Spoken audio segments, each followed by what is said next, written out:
How to remove saved address on Uber Eats.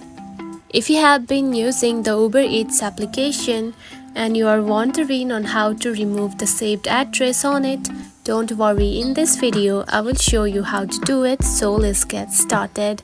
First of all, open the Uber Eats application. Just like this. After opening it, you will find something like this on your home screen. Now tap onto your account right here at the bottom. Select it. Then here you can find your profile icon at the top. Tap on it.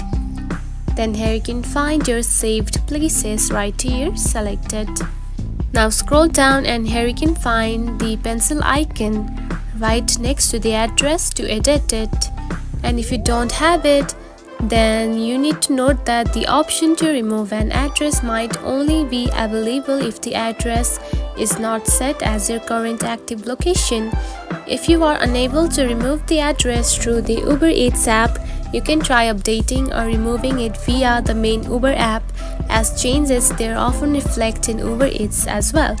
So for now, you can see I have already added my active location right here, so I cannot change my location and address.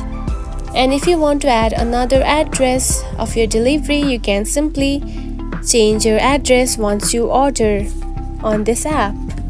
And that's it. This is how you can remove saved address on Uber Eats. If you found this video helpful, don't forget to like and subscribe for more tips. Thanks for watching.